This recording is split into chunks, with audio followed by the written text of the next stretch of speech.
Hello, my name is Raluca Badea. I'm a neurologist at the University Hospital of Bucharest, and I'm going to present to you today the results of an open-label phase 2 study extensions which demonstrated the long-term efficacy of Evobrutinib on patients with relapsing multiple sclerosis.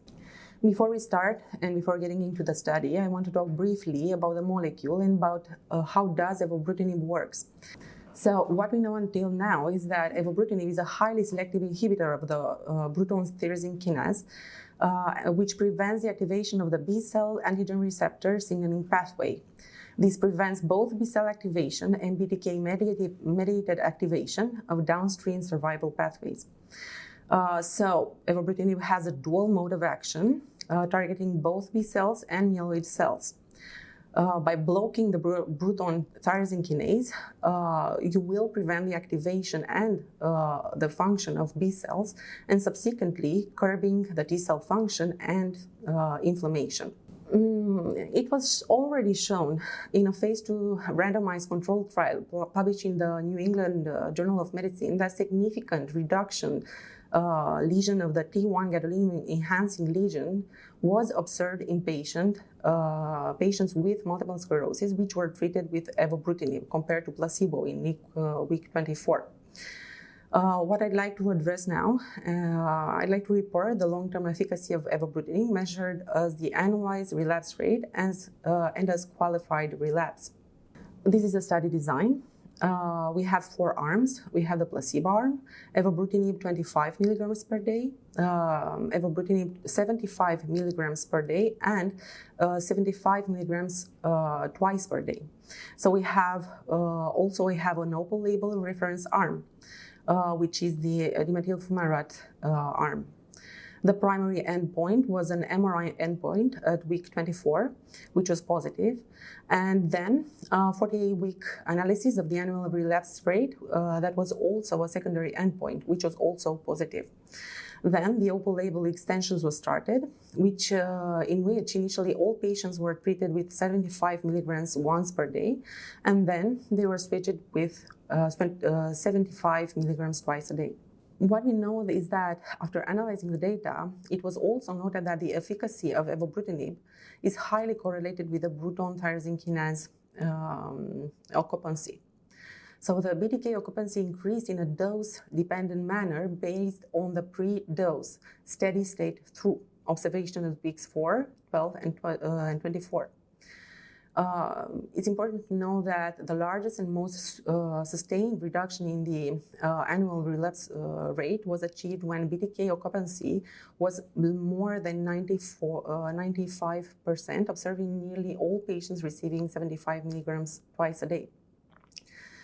In order to reach maximum efficacy, it is needed that 95% BTK occupancy to be achieved.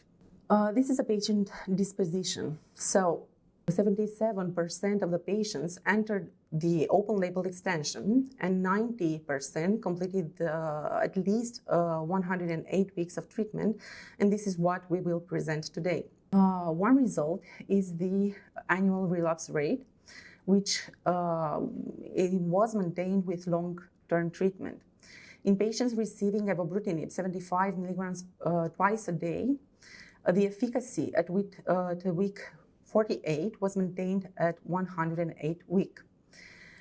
It's also important to notice that patients starting on Evobrutinib 75 milligrams twice a day had a lower annual relapse rate compared with those starting on 75 milligrams per day or other regimens or placebo.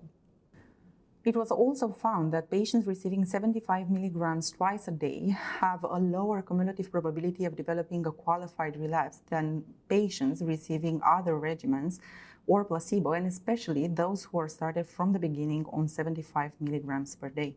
The estimated time from randomization by which 20% of patients had a qualified relapse was 3 times longer for those treated with Evobrutinib 75 milligrams twice per day than those who received placebo. And also, it was longer for those treated with Evobrutinib twice a day than patients who received Evobrutinib 25 milligrams per day or 75 milligrams per day. In conclusion, With Evobrutinib 75 milligrams twice per day, the efficacy observed at week 48 was maintained at week 108. So the annual relapse rate is similar, 0.11 compared to 0.12.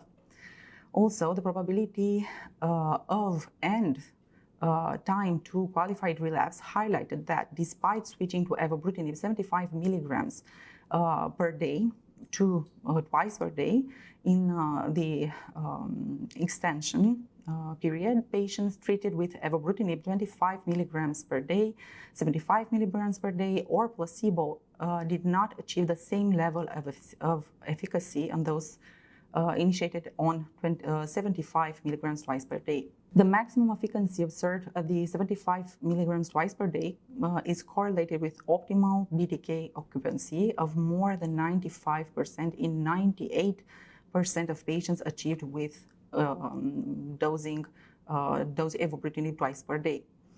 These long-term efficacy data in patients with relapsing multiple sclerosis are the first to be reported for the class of agents that inhibit BTK. Thank you.